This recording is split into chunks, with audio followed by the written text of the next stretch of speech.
Na conversa conosco, pessoal, ele insistia muito na mesma tese que você rebateu, quer dizer, de que o Brasil participasse mais ativamente. A nossa posição sempre foi de que não. Né, com temor de que isso fosse, digamos, nós tirar as castanhas do forno com a mão do gato. E no fundo era. E no fundo era. Então mas havia essa preocupação. Curiosamente, você que está metido nisso agora, Roberto, ele insistia também que nós nos metêssemos do Oriente Médio. Muito obrigado. O Hélio terminou atendendo a um cliente. Muito obrigado. Nós agradecemos. Né? Bom, mas enfim, mas isso é só detalhe. A minha questão para o Pecou é outra. Quer dizer, pela sua análise, pelo que foi dito também pelo Raul, você vê, esse movimento todo sobreviveu mais em função, primeiro, historicamente, que você disse, um enraizamento rural, mas ele se modernizou, porque ele entrou no narcotráfico. Então, o gancho que permitiu a sobrevivência foi o narcotráfico. Né? Bem, agora, pelo que eu vi, eu tenho ido à Colômbia, e pelo que eu vi lá na Colômbia, a guerra contra o narcotráfico foi muito dura na Colômbia, continua sendo. E os chefes do narcotráfico foram para o México. Né? Quer dizer, de alguma maneira, a vitória ou para a cadeia nos Estados Unidos. A vitória do Uribe implicou não só em ele unificar o Estado e tentar conter as Farc, mas também conter, de alguma maneira, o poder do narcotráfico. Né? Tanto quanto eu saiba, a produção de coca na Colômbia não diminuiu. A produtividade aumentou, diminuiu um pouco a área de extensão, mas a capacidade que os narcotraficantes tinham de exercer poder social e político diminuiu na Colômbia. Então, se isso for verdade, até que ponto as Farc vão sobreviver? Porque a sobrevivência se deu com essa ligação, porque tem dinheiro, basicamente. Né? Esses seus sem fins, sem fins políticos também. Quer dizer, você mostrou que aquela cadeira vazia que ridicularizou o Pastrana, mas também era uma expressão da incapacidade política da guerrilha de negociar qualquer coisa. Né? Eles não têm o que negociar nesse momento também, na medida em que eles ficaram realmente restringidos pela sua ligação ao narcotráfico. E isso, por mais que tenha capacidade destrutiva, não tem capacidade propositiva. Você não pode avançar mais. Então, a minha pergunta é, você acha realmente que, de uma maneira ou de outra, em função dessas questões todas, o tempo da guerrilha é contado? E por que está demorando tanto? Porque, na verdade, é muito tempo. Não é? Quer dizer, por mais que esse Estado tenha se reequipado, continua havendo. Eu sei que melhorou. Né? Nós nos reunimos em Cartagena ou em Letícia, na fronteira, porque não havia condições de segurança para ir a Bogotá. Agora, Bogotá, e aqui a provocação carioca ao pernambucano, você sabe que a taxa de violência em Bogotá hoje é relativamente igual a daqui de São Paulo. Pernambuco é muito mais perigoso, porque a maior taxa é lá. Não é no Rio, não. Subnotificação. Hein? Subnotificação. Hoje o que acontece lá no Rio é subnotificação. Mas claro. Não me venha defender o Sérgio Cabral, por favor. Essa discussão nós vamos postergar. Né? Tá fora da agenda. Aqui você tem minoria absoluta. Em boa companhia, de pernambucano. A subnotificação de homicídios tem um problema logístico. Bom, mas de qualquer maneira, a minha pergunta é essa, quer dizer, como é que isso vai se manter? Porque, por quanto tempo ainda? Né? On va faire tout ensemble question et après. Ah, já?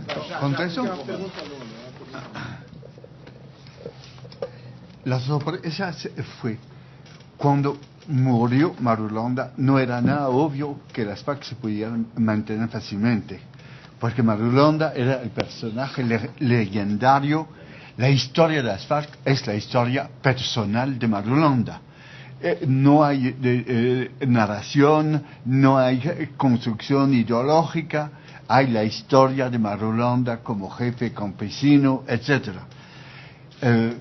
Cuando muere de vejez, se suponía que realmente muy difícilmente, además la situación ya en el año 2007 de las FARC era de un debilitamiento muy, muy fuerte.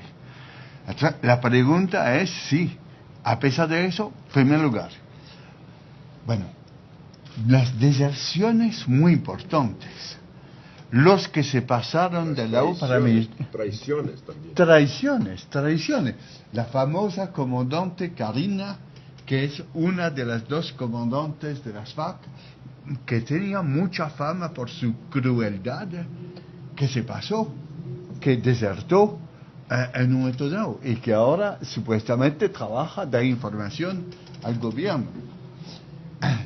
Entonces, realmente el debilitamiento es impresionante y realmente una guerra muy difícilmente se puede mantener cuando no tiene algo de apoyo político, de simpatía política, y cuando en las mismas zonas en las cuales tiene presencia histórica, es decir, en las cuales desde hace 70 años los jóvenes ingresan a la guerrilla, etcétera, eso va perdiendo su poder, su influencia, y cada uno trata de ver cómo puede escapar, porque realmente no es que no haya cierto reclutamiento todavía de las guerrillas reclutan, las FARC, jóvenes entre 15 y 16 años. Ahora, realmente sin mucha formación, ya lo poco que queda de visión un poco marxista-leninista ya no queda, y no hay perspectiva de porvenir. Es decir, no hay... Ahora, sin embargo, todavía el Estado colombiano es un Estado, a pesar de todo, que tiene muchas dificultades para controlar su propio territorio. El drama no es solo el problema de las zonas de cultivo de coca. El problema es que estas zonas periféricas, sobre las cuales el Estado central no tenía autoridad, se han vuelto zonas fundamentales para la economía del país. Nuevas zonas petroleras, nuevas zonas de recursos mineros importantes, etcétera. Entonces, a pesar de todo, el Estado de Colombia y el Estado de Uribe no ha sido capaz de definir políticas conjuntas de programas sociales, de presencia militar, para mantener el control fuerte sobre estos territorios. Sin embargo, es cierto que ya la influencia de las FARC en estas mismas zonas ha disminuido mucho. Ahora, es decir, el porvenir me parece ser una fragmentación de las FARC. Por un lado, muchos tienen mucho más en común ya de los combatientes con paramilitares, con narcotraficantes. Trabajan de manera cotidiana al lado de ellos. Las exportaciones, a veces hay empaques comunes de parte de no sé qué grupo de narcotraficantes, de las FARC y de no sé qué, y los ríos que llegan a la frontera, a la zona del Pacífico de Tumaco, Buenaventura, son ríos compartidos de las FARC, paramilitares, narcotraficantes, y a veces con la supervisión de algunos militares. Ahora, eso significa una degradación sumamente fuerte, y siendo que ya las FARC tienen mucho menos recursos económicos que antes. En cuanto a los recursos que provienen del narcotráfico, se supone que ya no tienen sino la mitad de los recursos que sacaban del narcotráfico hace 6 años. Y los cultivos, a pesar de todo, disminuyen en Colombia, entonces se van otra vez para Bolivia y para Perú. Ahora siguen las redes de narcotráfico que van a México. Ahora los mexicanos, que son los que manejan el control del tráfico hacia Estados Unidos, sacan una parte muy jugosa del tráfico y en detrimento de los colombianos. Entonces, la problemática es esta. ¿Hasta qué punto va a haber cómo no estamos en un post-conflicto? Es decir, estamos en una situación de degradación. ¿Hasta qué punto va a haber se van a desvincular los comandantes que sí mantienen algo de visión y que ven que no hay porvenir sin una negociación en un momento dado, sin tratar una negociación? ¿Para qué? Ya no pueden sacar muchas ventajas. Y el drama es que ya los cambios políticos se han dado en el año 91. No se puede hacer una constitución más democrática que la constitución del 91. O sea, las únicas cosas que se pueden dar son transformaciones sociales. El problema, el dilema es cómo hacer el tema reforma agraria. Es un tema que se ha vuelto muy difícil, en primer lugar, porque la población colombiana ya no es una población campesina, mucho menos. Son colonos, y los colonos son urbanos, tanto como campesinos. En segundo lugar, las tierras, ¿en manos de quién son? 4 millones de las mejores hectáreas, manos de narcotraficantes o amigos de los narcotraficantes. ¿Quién va a sacar de sus manos? Sería... Raúl, ¿no? encargado de la reforma agraria en Colombia. Eu saio daqui e peço asilo na No, sería otra guerra. Es decir, cualquier gobierno, el mejor intencionado, que va a decir, bueno, ahora con la ley de paz y justicia pensamos en reparaciones. Muy bien. Y las leyes colombianas no son tan malas. Pero lo que sí no funciona es recuperación de tierras, confiscación de tierras. Porque hasta el momento casi no hay nada.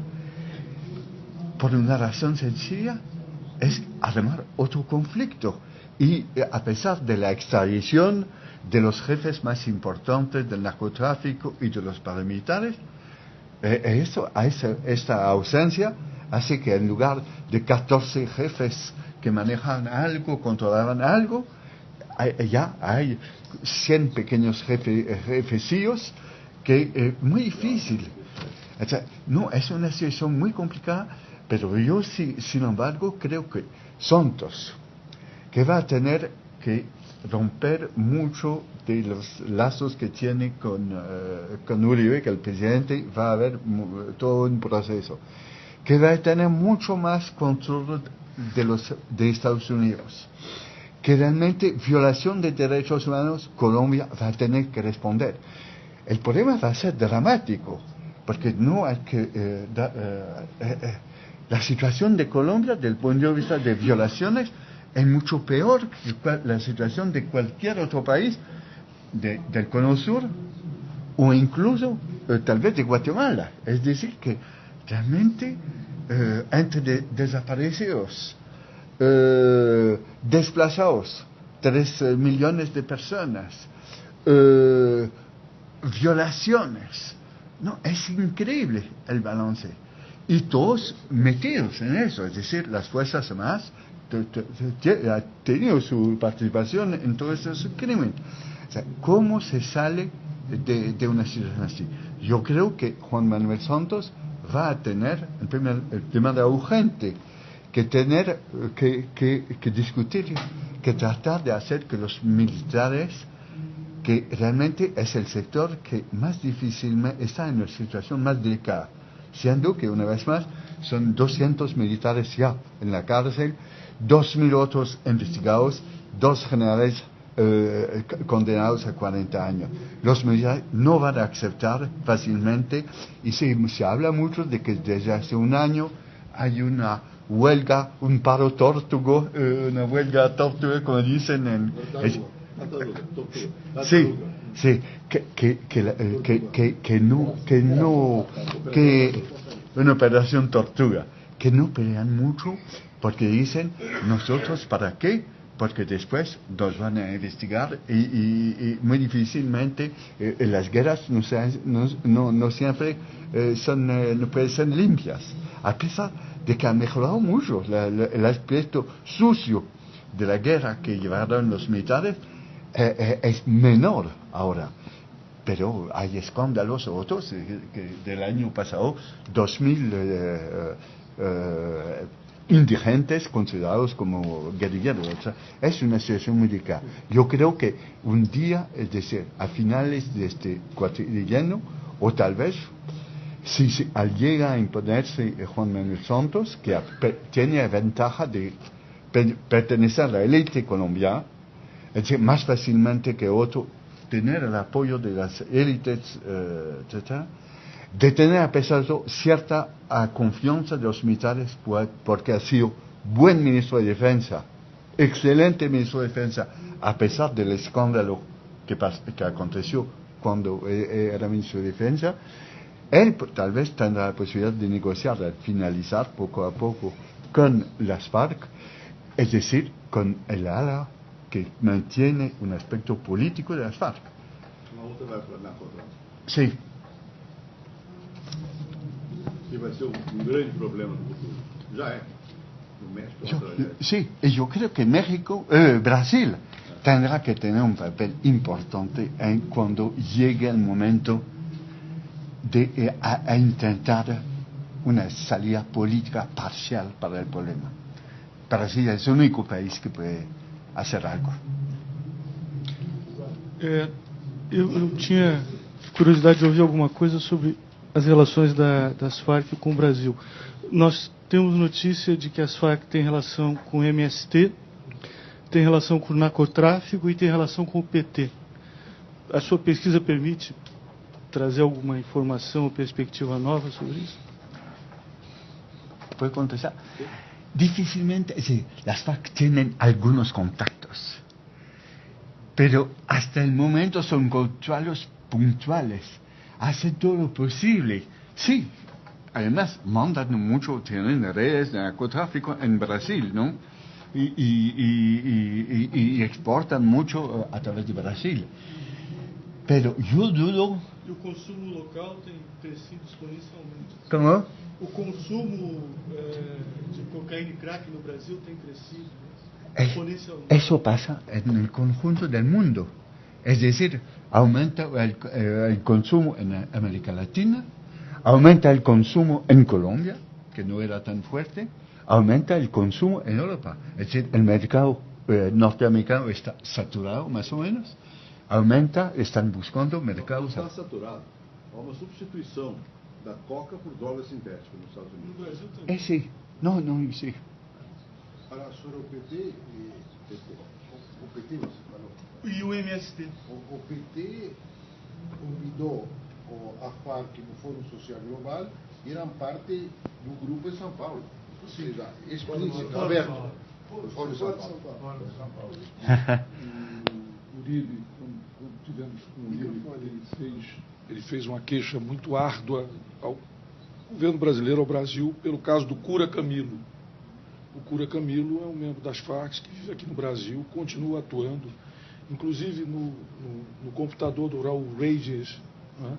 Foi encontrado aquele troço todo, se mandou para cá, o governo brasileiro tem, nós pedimos informação a esse respeito e não foi passado a informação. Mas o Uribe foi muito incisivo, muito magoado, eu diria, com a posição brasileira de não dar o Cura Camilo, que responde por crimes, por sequestro, por uma série de coisas, e que continua, segundo o Departamento de Inteligência da Polícia Federal, atuando no Brasil, recrutando, fazendo isso com provas à vontade, sem qualquer problema.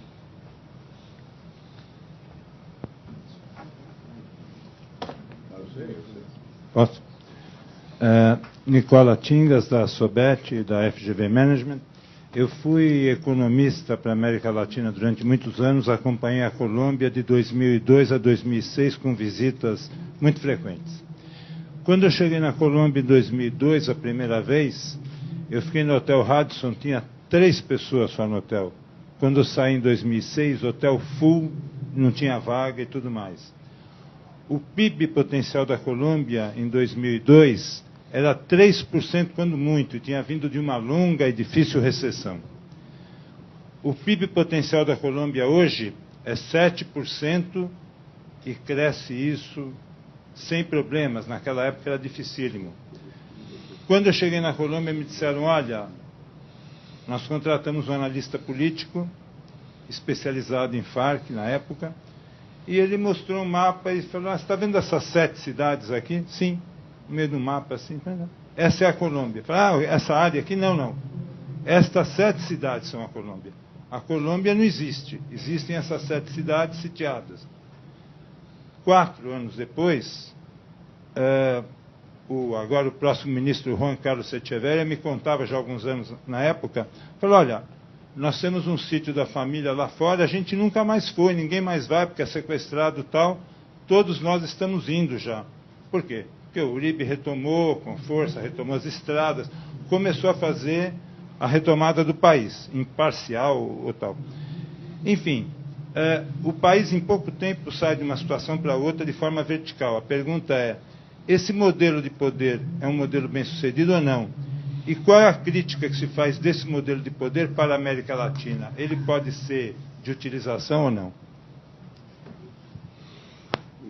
El modelo de poder de Uribe.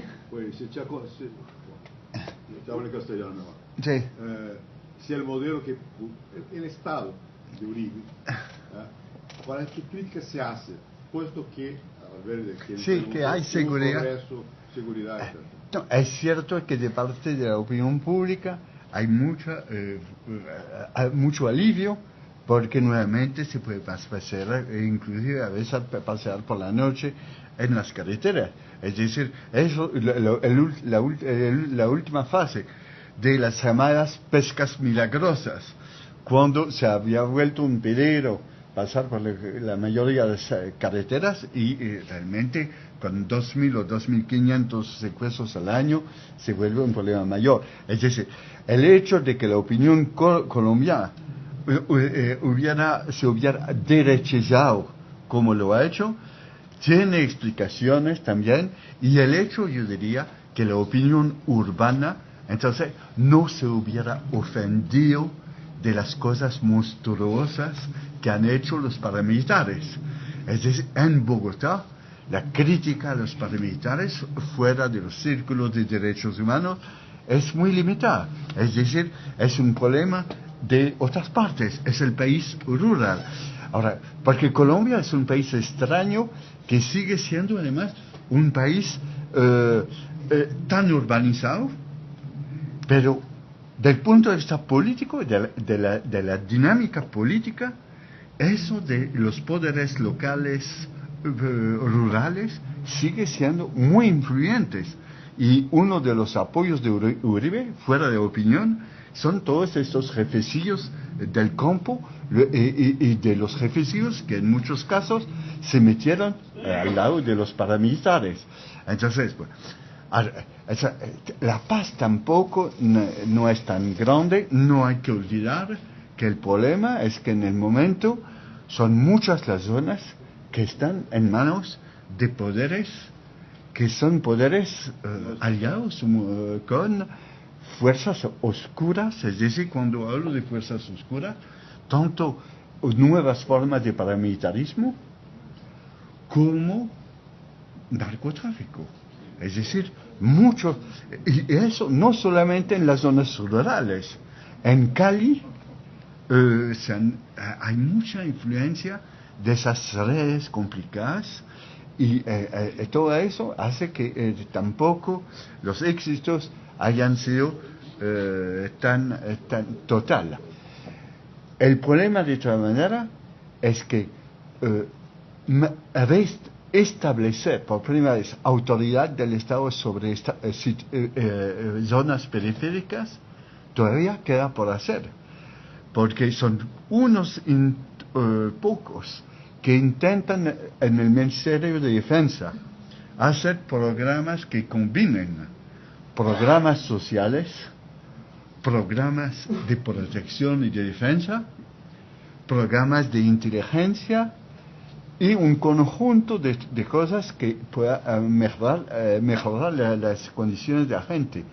Son muy pocos y hasta el momento hay muchas dificultades para que sigan esos proyectos. Yo creo que Santos sí los va a mantener, porque incluso conozco bien, soy amigo de su viceministro de Santos, que es un tipo que era de los que trataban de lanzar programas combinados de orden público, programas sociales, y me imagino que eso va a seguir, pero es muy, muy complicado. Después, Uribe, el balance de Uribe en cuanto a derechos humanos es un balance que deja mucho por desear. Bom, acho que chegou o momento de encerrar esse encontro. Eu queria mais uma vez agradecer ao professor Pecot, Lampreia, Raul, muito obrigado pela presença. Lembrar que o professor Pecot estará assinando o livro aqui na sala ao lado. Obrigado a todos pela presença e até a próxima.